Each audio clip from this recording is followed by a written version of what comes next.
Britain సార్వత్రిక ఎన్నికల్లో labour party ఘన విజయం సాధించింది. దీంతో ఈ పార్టీకి చెందిన కైర్ స్టార్మర్ బ్రిటన్ కొత్త ప్రధానమంత్రి కానున్నారు.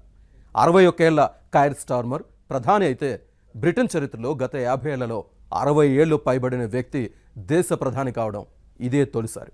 భారత సంతతి ప్రధాని రిషి సునాక్ తన ఓటమిని అంగీకరించారు. దీంతో రిషి సునాక్ కన్జర్వేటివ్ పార్టీ 14 ఏళ్ల పాలన ముగిసింది.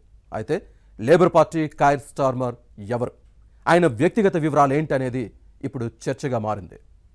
1962 సెప్టెంబర్ 2న జన్మించిన కైర్ స్టార్మర్ వృత్తిరీత్యా న్యాయవాది. తూర్పు ఇంగ్లాండ్లోని సర్రేలోని ఓక్స్టెడ్ అనే చిన్న పట్టణంలో పెరిగాడు.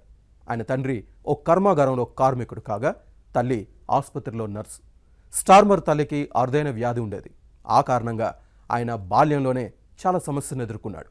వీటన్నిటి మధ్య స్టార్మర్ 1985లో యూనివర్సిటీ ఆఫ్ లీడ్స్ నుంచి బ్యాచిలర్ ఆఫ్ లాస్ డిగ్రీని పొందాడు. స్టార్మర్ న్యాయవాది అయిన తర్వాత చాలా కాలం పాటు పేదలకు ఉచిత న్యాయ సలహాలు ఇచ్చాడు. ఆ క్రమంలోనే అనేక పెద్ద కేసులను వాదించారు.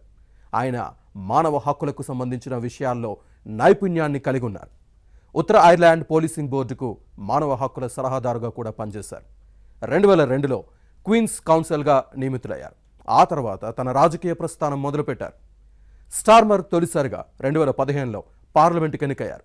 ఆ తర్వాత 1 సంవత్సరం పాటు బ్రిటన్ షాడో క్యాబినెట్లో ఇమిగ్రేషన్ మంత్రిగా ఉన్నారు.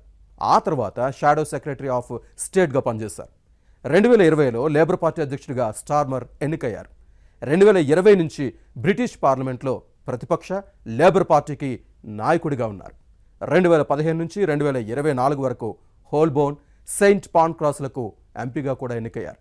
ఆ తర్వాత స్టార్మర్ 2008 నుంచి 2013 వరకు పబ్లిక్ ప్రాసిక్యూషన్ డైరెక్టర్గా కూడా పనిచేశారు.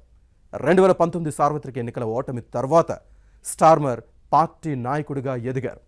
ఆ క్రమంలో లేబర్ పార్టీ మేనిఫెస్టో గృహ నిర్మాణం, ఆర్థిక వ్యవస్థ, ఎన్హెచ్ఎస్ని పరిష్కరించడం వంటి సమస్యలను పరిష్కరించడంలో కైర్ విజయం సాధించారు. సార్వత్రిక ఎన్నికల కోసం ఆయన థీమ్, సందేశం స్పష్టంగా ఉంది. మీకు మార్పు కావాలంటే మీరు దానికి ఓటు వేయాలని పిలుపునిచ్చారు. తమకు అవకాశం లభిస్తే లేబర్ పార్టీని ఎలా మార్చామో అదే విధంగా పరిపాలిస్తామని అన్నారు. ఇందుకు ఓటర్లు పట్టం కట్టారు. అయితే ఎన్నికల్లో కీలక వాగ్దానాలు ఇచ్చారు. మొదటిసారి గృహ కొనుగోలుదారులను పెంచడం లక్ష్యంగా పెట్టుకున్నారు. ఇందుకోసం కొత్త హౌసింగ్ డెవలప్మెంట్లో వారికి ప్రాధాన్యత ఇచ్చే పథకాన్ని ప్రారంభించారు. 1.5 మిలియన్ల కొత్త గృహాలను నిర్మించేందుకు ప్రణాళికా చట్టాలను సంస్కరిస్తామని కూడా వాగ్దానం చేశారు.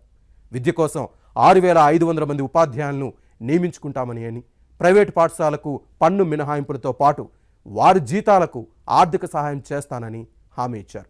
ఇలా అనేక హామీలు అక్కడి ప్రజలను ఆకట్టుకున్నాయని చెప్పొచ్చు.